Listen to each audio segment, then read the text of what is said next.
Live 6 തുടരുകയാണ്. പ്രധാനമന്ത്രി നരേന്ദ്രമോദി കന്യാകുമാരിയിലുണ്ട്. വിവേകാനന്ദ പാറയിലേക്ക് അദ്ദേഹം എത്തി. വി അരുൺ തുടരുന്നു. കന്യാകുമാരിയിൽ നിന്ന് അരുൺ, കന്യാകുമാരിയിൽ വിവേകാനന്ദ പാറയിലേക്ക് പ്രധാനമന്ത്രി എത്തി എന്നാണ് മനസ്സിലാക്കാൻ കഴിയുന്നത്. ധ്യാനത്തിലേക്ക് ഇരിക്കുന്ന ആ ഒരു സാഹചര്യത്തിലേക്ക് എത്തിയോ കാര്യങ്ങൾ?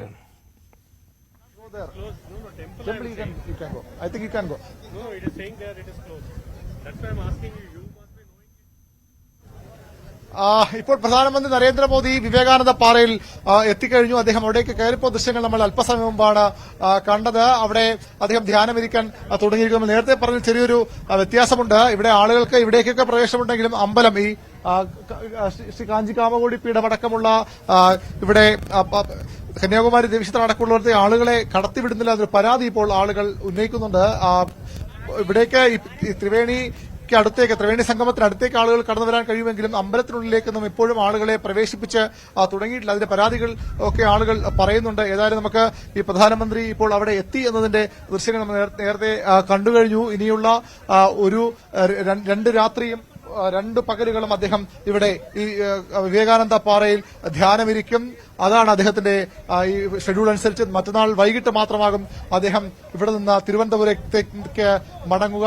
ഇവിടെ നമുക്ക് ഈ ത്രിവേണി സംഗമത്തിലൊക്കെ ആളുകൾക്ക് പ്രവേശനമുണ്ട്. അവിടെ ആളുകൾ നമ്മൾ കടലിൽ കുളിക്കുന്നതും അല്ലെങ്കിൽ കടലിലേക്ക് ഇറങ്ങുന്നതും ഒക്കെ നമുക്ക് ഇവിടെ കാണാം. സാധാരണഗതിയിൽ കന്യാകുമാരിയിലെ കാഴ്ചകൾ ഇപ്പോൾ ഇവിടെ ഉണ്ട്. പക്ഷേ അമ്പലത്തിനുള്ളിലേക്ക് പോലും ആരെയും കടത്തിവിടുന്നില്ല. വിവേകാനന്ദ പാറയിലേക്കും ആർക്കും പ്രവേശനമില്ല എന്നുള്ളതാണ് ഏറ്റവും പ്രധാനപ്പെട്ട കാര്യം. ഏതായാലും വളരെ ശക്തമായ സുരക്ഷാ ക്രമീകരണം. ഇവിടെ പോലും മാധ്യമങ്ങൾക്ക് ഇവിടെ ഈ ത്രിവേണിയിൽ എത്തിയെങ്കിൽ പോലും അവിടേക്ക് ഇതിനടുത്ത് പ്രധാനമന്ത്രി ഉള്ള പാറയിലേക്ക് പോകുന്ന ആ വഴിയുടെ അടുത്തേക്ക് പോലും ആരെയും കടത്തിവിടാത്ത ഒരു സുരക്ഷാ ക്രമീകരണങ്ങൾ. ആയുധധാരികളായ കേന്ദ്രസേനയുടെ SPGയുടെ ഒക്കെ സുരക്ഷ ഇവിടെയുണ്ട്. തമിഴ്നാട് പോലീസിന്റെ വലിയൊരു സംഘം ഇവിടെയുണ്ട്. നിരവധി ടൂറിസ്റ്റുകൾ ഇവിടേക്ക് എത്തിയിട്ടുണ്ട്. മലയാളികൾ ഉൾപ്പെടെയുള്ള മലയാളികളുടെയൊക്കെ വളരെ പ്രിയപ്പെട്ട പ്രധാനപ്പെട്ട ഒരു ടൂറിസ്റ്റ് കേന്ദ്രമാണിത്. ടൂറിസം സീസണാണ്. സ്കൂളുകൾ തുറക്കുന്നതിന് തൊട്ടു മുമ്പുള്ള ആഴ്ചയാണ്. അതുകൊണ്ട് തന്നെ വലിയ രീതിയിലുള്ള ആൾക്കൂട്ടം ഇവിടെയുണ്ട്. കേരളത്തിൽ നിന്നും മറ്റ് പല സംസ്ഥാനങ്ങളിൽ നിന്നുമുള്ള ആളുകൾ ഇവിടേക്ക് ഒരുപാട് എത്തുന്നുണ്ട്. അവർക്കൊക്കെ ഒരു പക്ഷേ ഇന്നത്തെ ഈ ഒരു തിരക്ക്, ഇവിടുത്തെ നിയന്ത്രണങ്ങളൊക്കെ അവരെയൊക്കെ ബാധിച്ചേക്കാം. എങ്കിലും പ്രധാനമന്ത്രി ഇവിടെ എത്തുമ്പോൾ അതിനനുസരിച്ചുള്ള സുരക്ഷാ ക്രമീകരണങ്ങൾ അനിവാര്യമാണ്. അതിന്റെ ഒരു ബുദ്ധിമുട്ട് ഇവിടെ എത്തുന്ന സാധാരണക്കാർക്ക്, ടൂറിസ്റ്റുകൾക്ക് ഉണ്ട് എന്നതും വസ്തുതയാണ്. ഏതായാലും വളരെ പ്രധാനപ്പെട്ട വളരെ രാഷ്ട്രീയമായി വളരെ പ്രാധാന്യമുള്ള ഒരു ദിവസമാണ്. ചരിത്രപരമായി ഇന്ത്യൻ രാഷ്ട്രീയത്തിലേറെ എഴുതി ചേർക്കപ്പെടാൻ പോകുന്ന ദിവസം കൂടിയാണ്. ഇന്ത്യയുടെ പ്രധാനമന്ത്രി ഇത്തരത്തിൽ വിവേകാനന്ദ പാറയിൽ ഇന്ത്യയുടെ തെക്കേ മുനമ്പിൽ എത്തുന്നു. അവിടെ 2 ദിവസം മുഴുവൻ അദ്ദേഹം ധ്യാനമിരിക്കുന്നു. രാവിലെ അദ്ദേഹം ഇവിടെ ഉണ്ടാകുന്നു. നമുക്കറിയാം അതിന്റേതായ സുരക്ഷാ പ്രശ്നങ്ങൾ ഇവിടെ ഉണ്ട്. പ്രത്യേകിച്ചും ഈ കന്യാകുമാരി എന്ന് പറയുന്നത് തന്നെ ഏറ്റവും സുരക്ഷാ പ്രധാനമായി രാജ്യസുരക്ഷയെ സംബന്ധിച്ചിടത്തോളം തന്ത്രപ്രധാനമായ ഒരു മേഖല കൂടിയാണ്. ഇന്ത്യയുടെ തെക്കേ മുനമ്പാണ്. വളരെ അടുത്താണ് രാമേശ്വരം. അതിന് വളരെ അപ്പുറമാണ്, കുറച്ച് അകലം മാത്രമാണ് ശ്രീലങ്കൻ തീരത്തേക്കുള്ളത്. വളരെ പ്രധാനപ്പെട്ട ഒരു തീരമേഖല കൂടിയാണിത്. സുരക്ഷാ സേനകൾ വളരെയധികം വിലമതിക്കുന്ന ഒരു മേഖല കൂടി. അതിന്റേതായ എല്ലാ സുരക്ഷാ ക്രമീകരണങ്ങളും ഇവിടെ ഒരുക്കിയിട്ടുണ്ട്.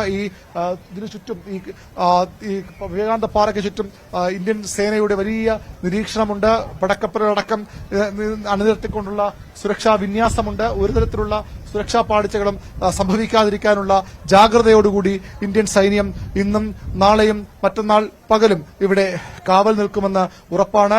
കാരണം ഇവിടെയാണ് ഇന്ത്യയുടെ പ്രധാനമന്ത്രി ഇനിയുള്ള 45 മണിക്കൂറിലേറെ ചിലവഴിക്കാൻ പോകുന്നത്. ഇവിടെയാണ് ഇന്ത്യൻ പ്രധാനമന്ത്രി, ചരിത്രത്തിലാദ്യമായ ഒരു പ്രധാനമന്ത്രി ധ്യാനമിരിക്കാൻ പോകുന്നത്. സ്വാമി വിവേകാനന്ദൻ ധ്യാനമിരുന്ന ആ പാറയിൽ, പിന്നീട് അദ്ദേഹത്തിന്റെ പേരിൽ അറിയപ്പെട്ട വിവേകാനന്ദ പാറയിൽ ഒരു ഇന്ത്യൻ പ്രധാനമന്ത്രി ധ്യാനമിരിക്കാൻ എത്തിയിരിക്കുന്നു. അദ്ദേഹം അവിടെ എത്തിച്ചേർന്നിരിക്കുന്നു.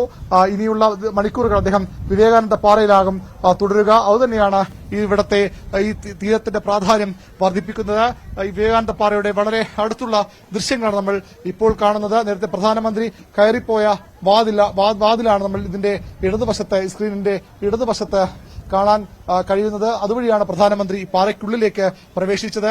അവിടെയൊന്നും ഒരാളെപ്പോലും സുരക്ഷാ ഉദ്യോഗസ്ഥരല്ലാതെ ആരെയും അവിടെ കാണാൻ കഴിയില്ല. സുരക്ഷാ ഉദ്യോഗസ്ഥർ പോലും വളരെ